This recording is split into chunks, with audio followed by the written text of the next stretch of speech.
저랑 같이 유아교육이라는 동지로서 앞에 나와 있는 학생들 2학년과 3학년인데요. 에코에도 활동을 어떻게 하고 있는지 소개해 보도록 하겠습니다.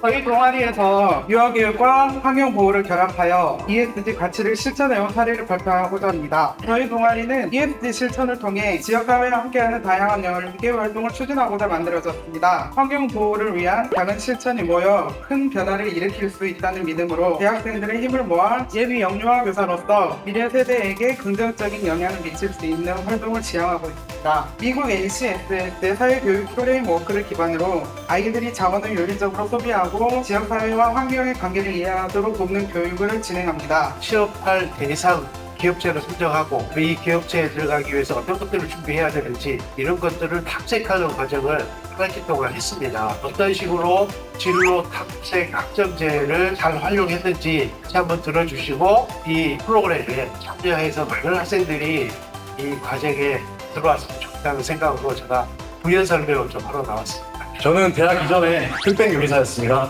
혹시 흑백 요리사 출연자 중에 희근 천재 셰프님 아실까요? 네. 저는 이 셰프님 밑에서 1년 반 동안 요리를 배웠습니다. 좋아하는 일을 한다고 해서 미래가 보장되는 삶을 살 수 있을까?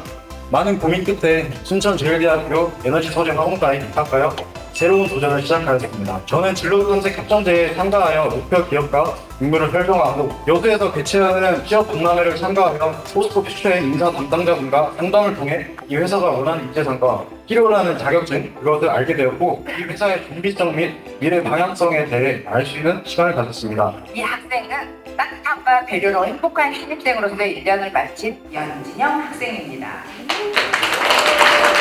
저희 이제 근무하고 있는 곳에 원장님을 통해서 순천제일대에 성인 학습자반이 생긴다더라. 토요일에 공부를 한다는 거예요. 그때부터 육아와 학업과 직장, 건강, 과제까지 하나하나 해결해 나가기 시작했습니다. 자신있게 꿈을 향해 나아가고 상상해온 삶을 살으려고 노력하는 이라면 일상 속에서 예상치 못한 성공을 만날 것이다. 제가 가장 좋아하는 문구입니다.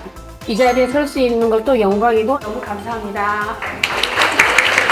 정지원장은 순천에서 학업생활을 지속적으로 하기 위해서 추후 대학에 재입학하여 지식을 쌓아서 대학에서 제공하는 다양한 기회를 통해 실무 경험을 쌓고 싶어 합니다. 많은 응원 부탁드리겠습니다. 한국어를 배우고는 동안 어려움이 있었지만 저는 그 모든 것을 혼자 참고 해결하려 했습니다. 무엇보다도 제가 더 열심히 공부할 수 있도록 용기를 보존할 것은 다른 아닌 멀티미디어과 컴퓨터 수업에서는 재미있고 창의적인 배움을 얻을 수 없습니다. 저는 영상 제작, 이미지 편집들이 기술을 배우면 매 수업마다 새로운 경험은 하고 창의력은 키울 수 있었습니다. 졸업 후에는 토탈빌리 비용과 2학년 동안 더 공부할 계획입니다. 이 전공도 매우 흥미롭고 효과적인 직업 기술은 배우는 기회가 될 것이면 일자리 찾기도 더 쉽고 영어칠 것입니다. 장애인복지관에서 사회복지사 선생님들이 많이 일을 하시는데 현 광양 여수 이쪽 장애인생활 상담사로 해서 채용을 하고 있는 그런 추세이기 때문에 미래 유망한 전문 직종이라고 믿고 있습니다. 그 관련된 공부 1년 지금 하셨는데 얘기를 들어보도록 하겠습니다. 네, 저는 재활상담학과 얼굴하고는 전혀 다른 무려 24학번 최선미라고 합니다. 반갑습니다.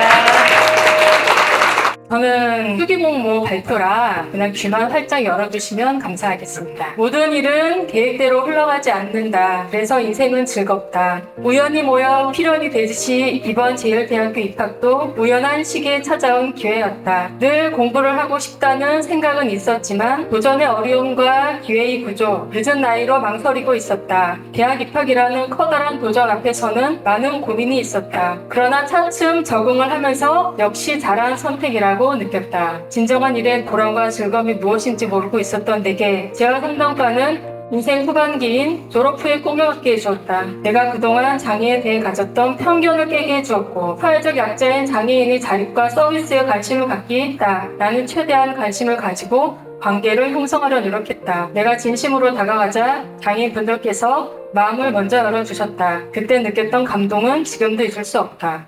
제가 소개해드릴 이 학생은 학창 시절 우수한 성적으로 생활을 했지만 인생을 위해서 학업을 중단할 수밖에 없었습니다. 자세한 이야기는 학생을 통해 듣기로 하고요. 매 학기 우수한 성적으로 행복한 대학 생활을 즐기고 있는 우경미 학생을 소개하겠습니다.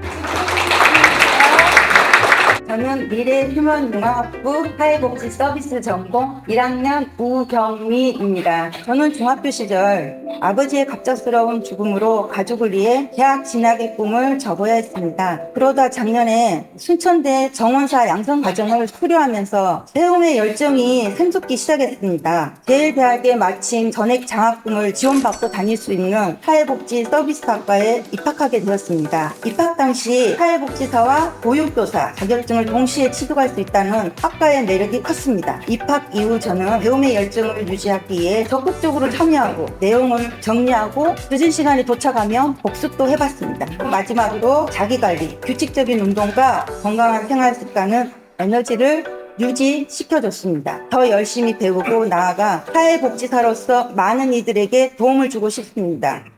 만나고 헤어지는 것들이 어쩌면 어린애들 놀이 같아 숨은 동화 속에 구름 닫고 머리라는 작은 조금 뜬는 이야기처럼 PBL 1기팀의 최진숙 교수님, 김유경 교수님, 김현지 교수님 큰 박수 부탁드리고요. 이 팀의 막내 교수님이신 김현지 교수님이 어떻게 팀 활동을 하면서 또 수업에 적용을 해서 어떤 효과를 거쳤는지 발표를 잠깐 들어보도록 하겠습니다. PBL이라고 하면 문제 해결 학습의 일종이고 프로젝트를 기반으로 한 교수 학습 방법의 하나로 교수 공동체 팀은 팀을 먼저 구성을 하고요. 그리고 스터디를 진행하고 팀 내에서 공유를 실시하였습니다. 유아사회교육 과목에서 교수님께서는 학생들에게 문제를 제시를 해주셨고 그 문제에 대해서 학생들이 직접 문제를 해결해 나가는 과정을 PBL로 진행을 하셨습니다. 대선 수행 계획과 보고서, 개인별 성찰 일지를 모두 과제로 제출받으셨다고 합니다. 캡슐 디자인 과목에서 김유경 교수님이 진행하신 과목이고요. 여기서도 수업마다 PBL 시간을 조금씩 학생들에게 할애를 해주셨다고 합니다. 먼저 PBL 팀을 1학기에 구성을 하였고요. 그룹 스터디를 통해서 함께 교수법 연수를 가거나 팀 활동을 진행을 하였습니다. 두 번째는 저희가 이제 대학 차원에서 더 본격화할 업무 중에 하나입니다. 원격 수업을 더 강화를 하고 블렌디드 러닝이라고 하는 수업을 더 많이 확대를 해야 되는데 굉장히 질이 중요합니다. 그래서 올해 4년도에는 원격 콘텐츠를 좀 더 회심히 잘 만드는 그런 사업을 진행을 했었습니다. 원격 수업을 가장 좋은 질을 만들어주신 언어치료과의 김유경 교수님을 모셔서 어떻게 원격 수업을 진행하고 콘텐츠를 만들었는지 이야기를 들어보도록 하겠습니다.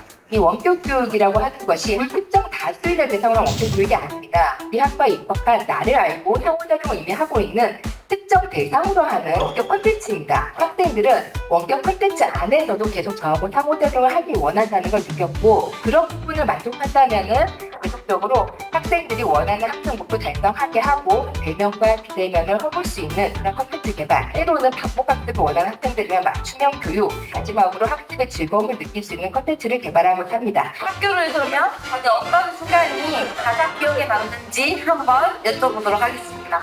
하시죠. 제24년도에 보증금을 135억 정도를 가져오게 됐는데 그것이 가장 뜻깊고 의미 있는 일이라 생각합니다. 내년에도 혹시 해내고 싶으신 일이 있으실까요? 공식적인 이야기로는 레저 사업 잘 꾸려나야 되고요. 그게 학교의 분명히 그렇다니까. 경영과 1학년 김지은인데요. 저희 이번에 시데스코 국제 온라인 기술 대회에서 저희 둘이 큰 상을 받아서 기분이 좋은 일이 있었습니다. 너무 정말 숨가쁘게 달려온 올 한 해가 들어갑니다. 새해는 라이즈 사업 체제로 시대가 바뀔 텐데 라이즈 사업에서는 좀 더 간결하고 업무의 효율성을 더 극대화할 수 있는 그런 방향으로 운영을 해야 될 것 같습니다. 특히 지금 우리가 앞으로 가야 할 가장 중요한 원격 교육을 통한 성인학습, 글로벌 인재 양성을 위한 우리 유학생들을 어떻게든지 미래의 우리 학생 자원으로서 개발을 해야 된다고 생각을 합니다. 우리가 앞으로 미래에 대한 우리 앞날의 방향을 다시 한번 다짐해 봤으면 좋겠습니다. 감사합니다.